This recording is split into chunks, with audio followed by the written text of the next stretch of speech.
In this section I'm going to save an AutoCAD drawing as a background drawing for my EPAnet and bring it into the EPAnet model and scale it.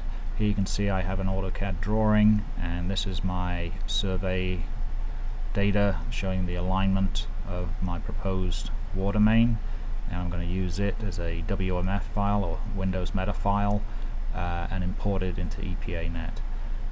To do that, I select the lines I want to export as a WMF file, and then I go to File and Export to other formats, and I choose Meta File option in the drop down menu here.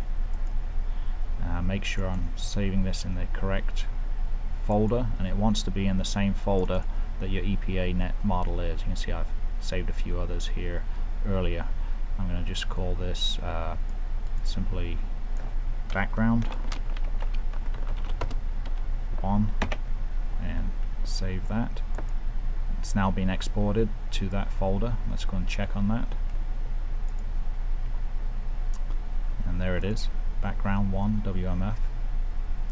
I'm going to open up my EPAnet model here, and using the view, well, let me just pause there for 1 second. Notice here that the auto length is off. That needs to be on. I'm going to right click that and auto length on, and then going back to my view, backdrop, load, and it automatically looks inside of the folder that the model is in for a background map.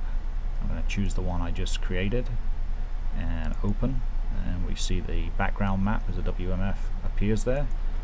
Zoom into it a little bit. If I had chosen a background map that was a JPEG or a bitmap, as I zoomed in here, it would become fuzzy and the lines would become thicker. That's the advantage of using the WMF, is it's similar to AutoCAD in that the lines remain sharp and clear and don't fuzz out as you zoom in. I'm going to check what kind of scale I have right now on this drawing, and I'm going to do that I'm going to draw a pipe length. Here's an add pipe.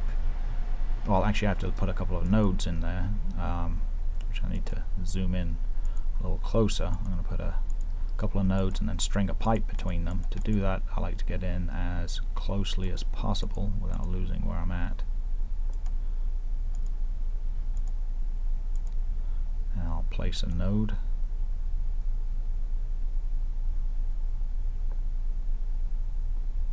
There, and zoom out, place another node.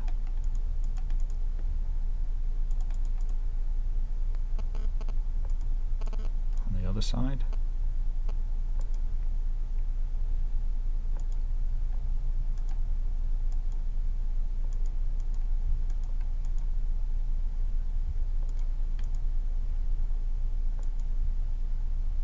As accurately as possible.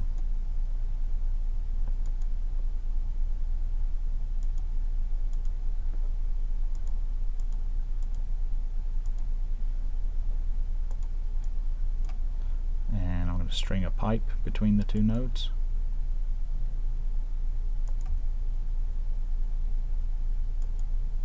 And because we've got our auto length on, I should be able to select that pipe and it will tell me its length. It's telling me its length is 998.11 feet. This is a 500 feet diameter circle, so that gives us a ratio of how much we are off by and what scale ratio needs to be made. So to do that, let's bring up a calculator.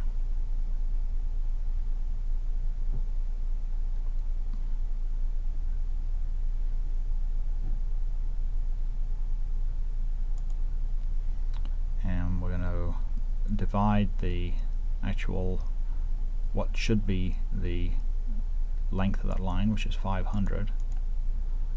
I'm going to divide that by the found length, 998.11, and this is our scale ratio. We need to write that down, 0.50094. I'm going to round that down to 7. That should be accurate enough. Get out of that calculator there. And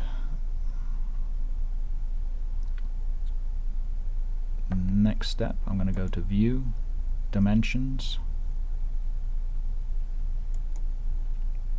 Default Coordinates, 0, 0, and 10,000. Multiply the upper coordinates by our scale factor, so 10,000.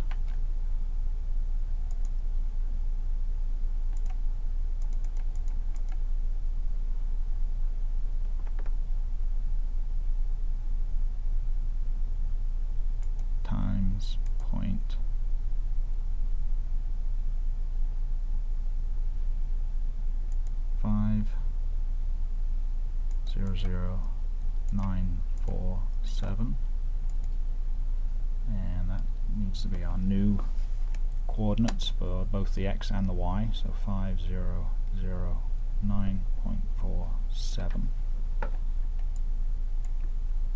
5009.47.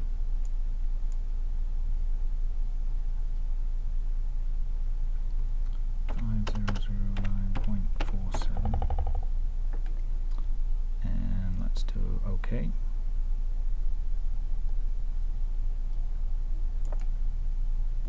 Now let's go back and take a look at it again. Oop, I'm doing too much.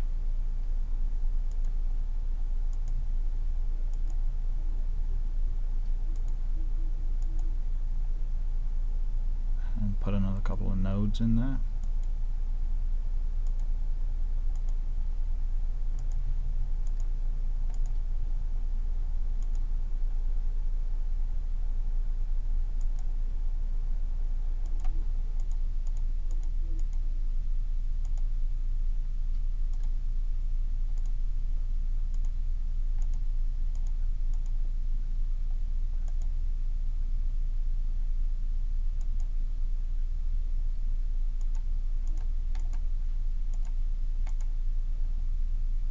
String the pipe across.